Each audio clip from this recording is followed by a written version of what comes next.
Welcome top news today. On Friday, FBI Director Christopher A. Wray sent a video message to those he leads, urging them to keep calm and tackle hard.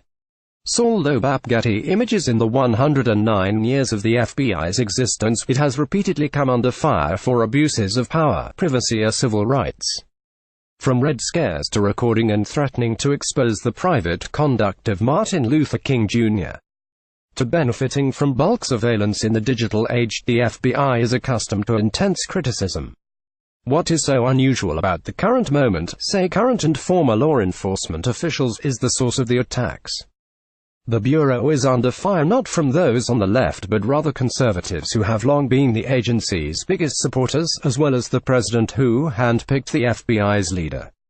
Republican critics charge that the birth of the investigation into possible coordination between the Trump campaign and agents of the Russian government was fatally infected by the political bias of senior FBI officials, and President Trump tweeted Saturday that the release of a memo on the issue totally vindicates Trump. Bureau officials say the accusations in the document produced by House Republicans are inaccurate and more damaging in the long term, corrode the agency's ability to remain independent and do its job. One law enforcement official summed it up bluntly: "There's a lot of anger. The irony is it's a conservative-leaning organization, and it's being trashed by conservatives. At first it was just perplexing. Now there's anger because it's not going away." On Friday, FBI Director Christopher A. Wray sent a video message to those he leads, urging them to keep calm and tackle hard. "You've all been through a lot in these past 9 months, and I know that's been unsettling, to say the least.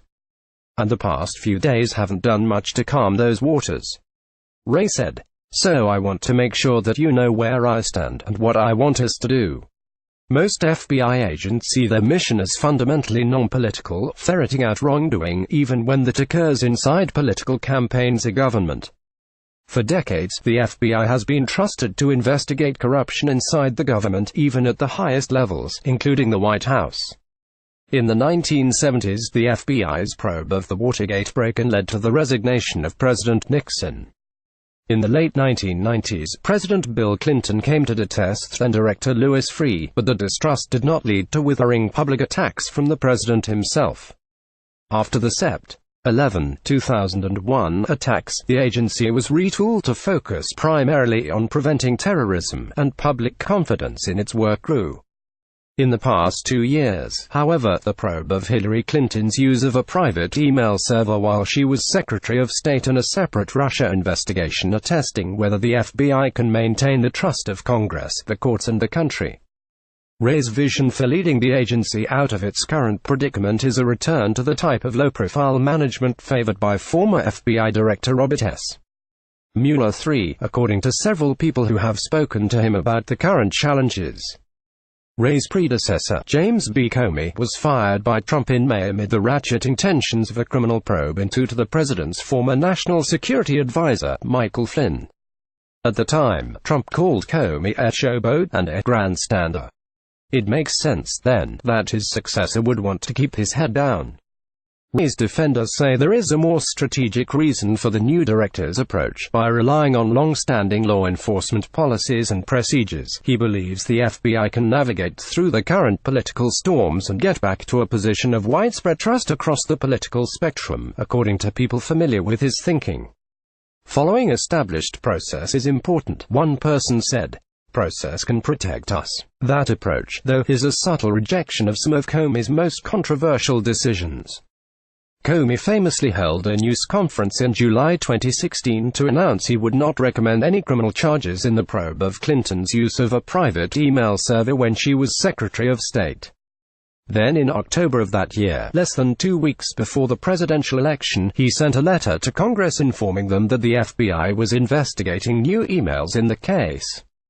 Both moves were significant departures from normal Justice Department procedure, and Clinton and her supporters blame Comey for costing her the election.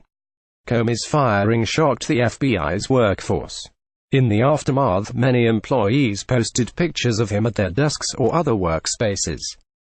In some offices, you'd go in and it was just Comey, Comey, Comey everywhere, said one law enforcement official.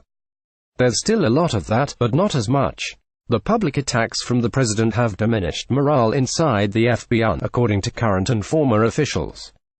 Among themselves, senior officials and rank-and-file frequently debate the best way forward. Several law enforcement officials said they agreed with Wray's low-key approach, as a means of what one called getting back to Mueller's FBI. That is a sentiment not without irony, because Mueller is now the special counsel leading the Russia investigations, so despised by the president and his allies. On Saturday in his tweet, Trump said the Russia witch hunt goes on and on. This is an American disgrace. Others expressed doubts about emulating Mueller's detached approach, worried that Wray's calculation not to publicly spar with the president may lead to a gradual erosion of the Bureau's reputation and clout.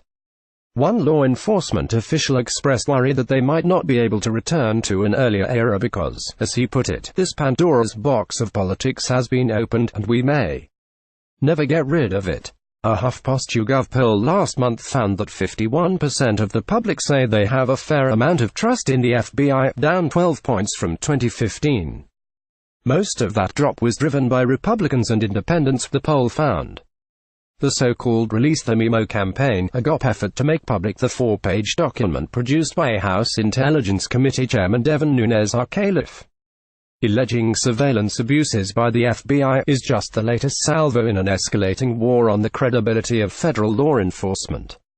On Friday, over Wray's objection, Trump authorized the release of the Nunes memo and declared, "A lot of people should be ashamed of themselves, and much worse than that." The document, which Democrats said lacked appropriate context and seemed to be a pretext for conservatives to discredit the investigation into Trump, alleged the FBI misled the Foreign Intelligence Surveillance Court in obtaining a secret warrant to monitor former Trump campaign advisor Carter Page. That was because, Republicans alleged, the Bureau did not tell the court that they were relying in part on information they had received from an ex-British spy who was working for an opposition research firm hired by the Clinton campaign and the Democratic National Committee. Officials familiar with the matter, though, said the court that approved the warrant was aware some information in the request was funded by a political entity, even if that entity was not specifically named. "That's it," Comey tweeted after the memo was released Friday. "Dishonest and misleading memo wrecked the House Intel Committee, destroyed trust with intelligence community, damaged relationship with FISA court, and inexcusably exposed classified investigation of an American citizen." So what? DOJ and FBI must keep doing their jobs. Trump's attacks on the Justice Department and the Bureau are not new. He has called his own Attorney General beleaguered and claimed the Bureau's reputation was in tatters. But in recent weeks, his claims have been magnified by Republicans on Capitol Hill and buttressed by the release of materials that call into question the actions of some agents. Late last month, Sen.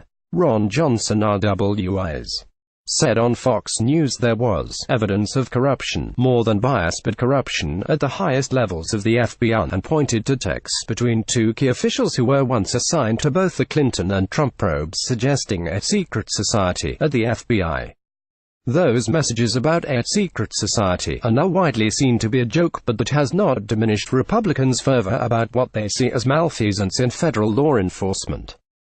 Next came days of wrangling over whether the memo should be released, with the Justice Department and Republicans trading bobs over whether the document might harm national security and if it was accurate. Trump ultimately sided with Hill Republicans, even over the advice of his own FBI director. The Justice Department typically has a unique role in an administration. While it seeks to implement the president's policy goals as a part of the executive branch, it conducts criminal investigations independently and without regard to the will of the chief executive.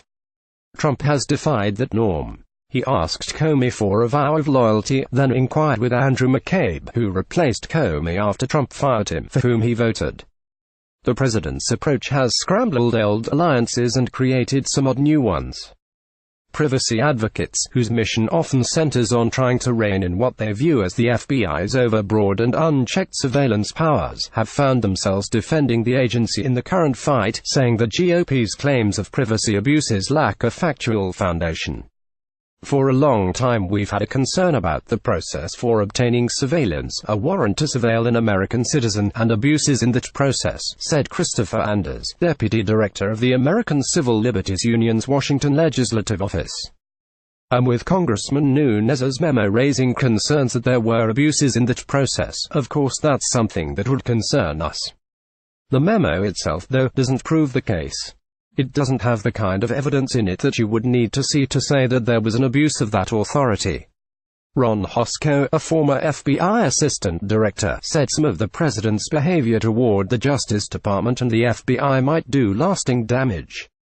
While the president might now feel he wants the bureau under his firm control, Hosko said, he might regret that if a like-minded president took office and ordered investigations of Trump or his family. The battle is incredible, and who's riding to the defense of the FBI? The Democrats, said Hosko. It just makes no sense. Current and former law enforcement officials expect the struggle for control of the FBI to intensify. Republicans feel the White House is under siege and have suspicions that the FBI was not playing fair, said one former senior Justice Department official. Republicans think this is just part of the war they're fighting.